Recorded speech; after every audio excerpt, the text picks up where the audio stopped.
How safe are school buildings? Recent s.hootings prompt schools to add s.ecurity concerns.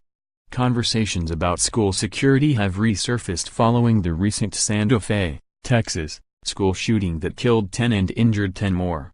Much of the talk has focused on hiring weapon-wielding guards to protect the students from active shooters.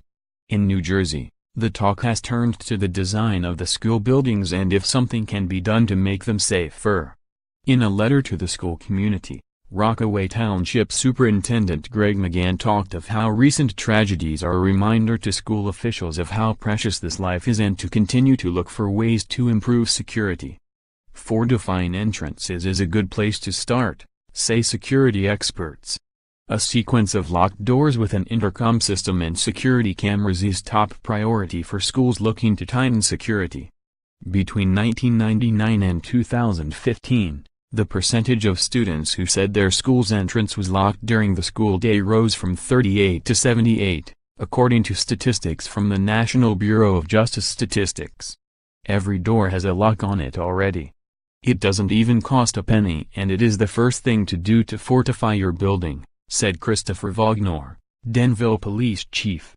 Beyond simply locking doors, school leaders in Rockaway and West Milford have recently announced plans to take a closer look at renovating main entryways to manage and nullify threats. Detective Sergeant Dave Crouthamel of the Keeneland Police Department said more and more schools are seeking to funnel visitors through a single entrance into a lobby flanked by locking doors. As seen at West Milford High School, the man-trap design allows a guard, staff member, or digital driver's license scanner to scrutinize visitors in a confined area prior to entry. A lot of schools are going to man-traps because it does trap the person in there and it doesn't give them entrance into the school until they get vetted, Crouthamel said. Alex Anemone, the West Milford superintendent, said district officials will be examining ways to develop man-traps in other schools. Depositories for late-arriving lunchboxes will also be positioned outside schools to further reduce access to anyone but staff and students, he said. This year, West Milford High School introduced door unlocking scanners for student identification swipe cards to provide an additional layer of security.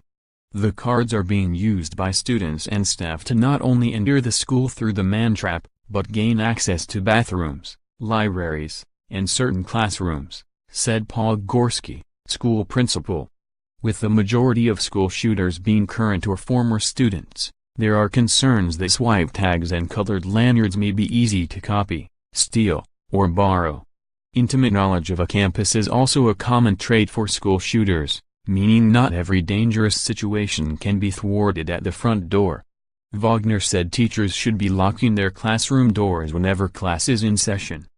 Locking them all day long prevents an intruder from getting into a specific classroom, Wagner said.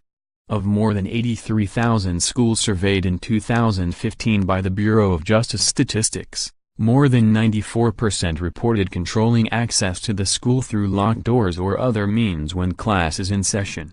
Only 66% reported the ability to lock classrooms from the inside, however. To prevent access into classrooms, some newer technologies boast the ability to lock doors remotely or school-wide in an emergency situation. Some more simplistic devices have also become popular among schools in order to barricade doors against physical force, keys, and swipe cards when all else fails. One device invented by a Wisconsin high school student barricades a door even if the lock has been shot out. Justin Rivers' first customer for the Just In Case, a contraption of steel plates and rods he fashioned in shop class, was his school district. Along with films for windows to prevent them from breaking, the devices could help create classroom bunkers and prevent students and staff from flooding wide-open corridors. When it comes to the interior layout of schools, Ringwood Police Chief Joseph Walker said fire code's emphasis on easing exit in an emergency can make it easier for a shooting to become deadly. School buildings aren't conducive for security, Walker said. They always design them around fire codes. Participants at annual National Fire Protection Association workshops have promoted ways to integrate security into fire prevention by updating and retrofitting required fire doors in recent years, records show. Better integrating involving law enforcement and fire drills is also a recurring topic. Martin McParland, the Rockaway police chief, said improvements in fire safety infrastructure, planning, and drilling has all but eliminated fire concerns. Now society needs to approach security the same way, McParland said. Compare where we are now, as far as shooter drills, to where the country was with fire drills back in the 1960s, McParland said. We have to get the buy-in from the administration, parents and teachers. Hopefully, we can also achieve that statistic, being zero, not losing any kids to shooters in schools.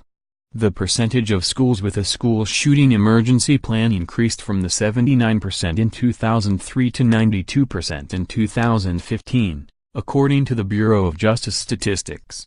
Roughly 95% of schools had student lockdown drills, 92% had evacuation drills, and 76% had shelter-in-place drills.